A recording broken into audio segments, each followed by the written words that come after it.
ให้สัญญาณจะมาได้ตามมาด้วยเนี่ยดังนั้นนี่กำลังสปอนเนาะเป็นจะได้เป็นตู้นกยอดโซฟาอยู่นี่เนาะเมืองตู้เด้อวัดใต้วัดป่าอันดาผู้ชมผู้เสียเอฟซีสาวเพชรบุกทั้งหลายตอนนี้ปอนทงปอนไทยปอนเงินใส่ถุงภาคธนาคารขึ้นสู่สวรรค์เอาเงินขึ้นสู่สวรรค์และขึ้นน้ำสายสลิงนี่แหละเงินสิขึ้นสวรรค์ผู้ใดถึงเลขถึงเบอร์ผู้เลขนี่เอาเฮงปอนเงินใส่ถุงสิขึ้นสู่สวรรค์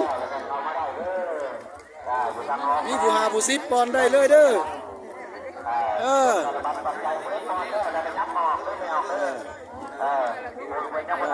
ใกล้แล้วบุญ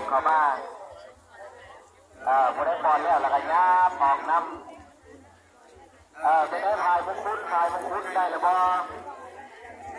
คือว่ามีสองงานมือนี่เนาะทั้งแห่ทั้งผูกใบลานพร้อมทั้งอันยงยอดโซฟาน้ำ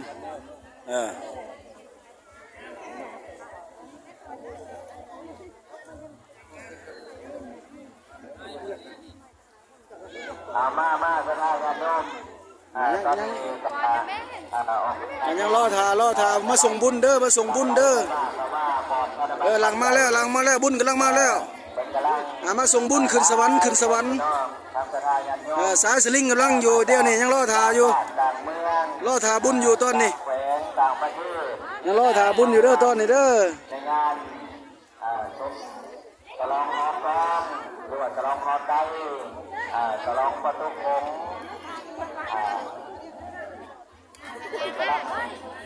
จ้าเทียมมือตอนนี้เนาะเอาเข้ามาทั้งออกเป็นการโยมมากหน้าลายจ้ามีใจมากรวมบุญนี่บุญมาแล้วกำลังสิปอนได้นี่เนาะบุญขึ้นน้ำสายสลิงนี่แหละนี่เนาะ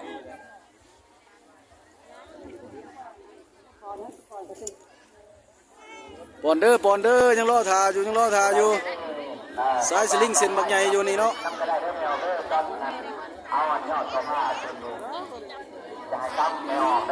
ปอนทง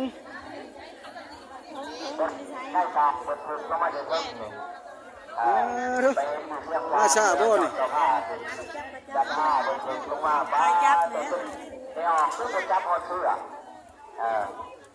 เมื่อเขาวัดลาเนี่ยต้นป้าเอาเสื้อกับวันนั้น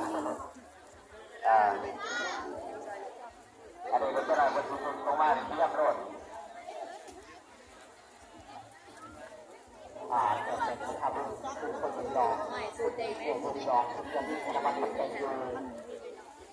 นี่เจ้าบุญเห็นบ่ยืนเถอะขึ้นน้ำสายสลิงบ่นี่บันแห้งใส่ลายถุงเงินนี่ฝากขึ้นสู่ธนาคารโลกยอมสุดมาใส่แน่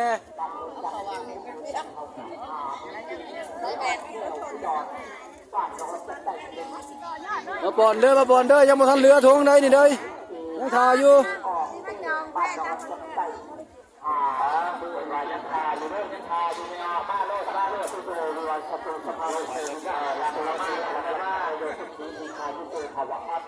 นี่ผมมาส่งบุญเห็นบ่นนี่โอ้มาเด้อยังถ่ายอยู่มาส่งบุญขึ้นเชิงสวรรค์พุ่นสายสลิงเส้นบักใหญ่หนึ่งบ่มีขาดจกทงจกไทยอยู่เรื่องนี้ขึ้นน้ำนาป้าลูกกับนี่มาลูกไว้อย่าซ่านี่ขึ้นน้ำนี่คนมาโฮมกันนะบางคนมายังบ่ทันเต็มทงส่งบุญขึ้นสายสลิงพุ่นยอดจอมดอยสูงพุ่นทุ่งศาสนาแวบอยู่เทิงจอมพุ่นเชือกพูดแล้วพูดกันน้อยหลังพูดเลยพูดหอกอง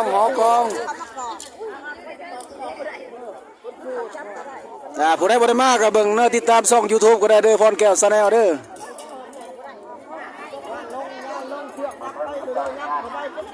พ่อไม่ปอนนี่นะว่าอะไรน้ำลาปอน ยัง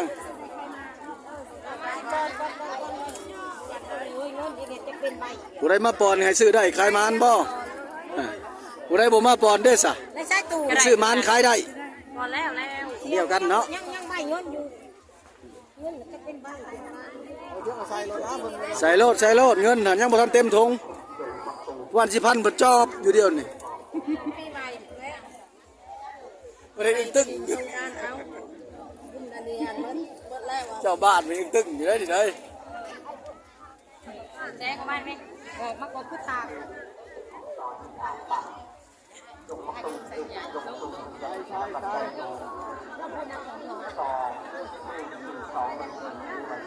อย่าตำกันเด้ออย่าตำกันเด้อ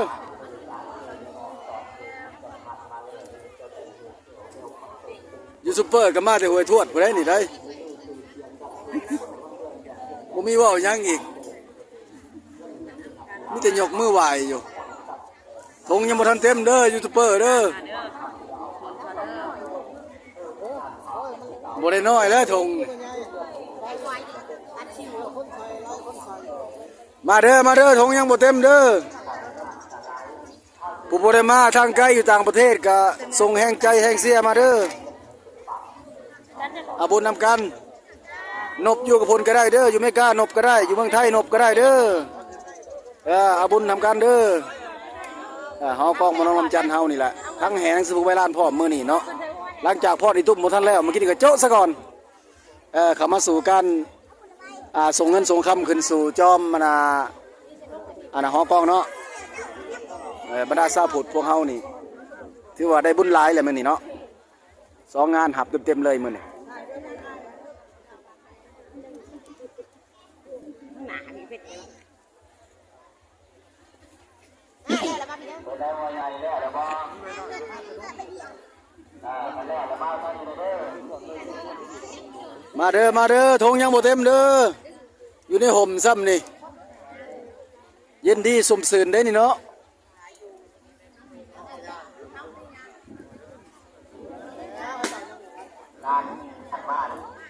กำลังส่งเ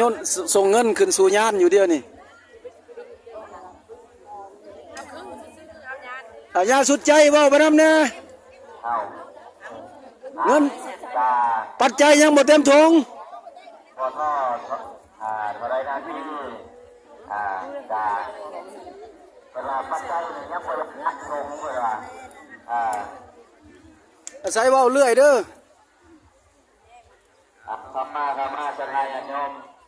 จะได้นี่คือว่าขอบมาอะไรนี่คือสมบูรณ์อะไรนี่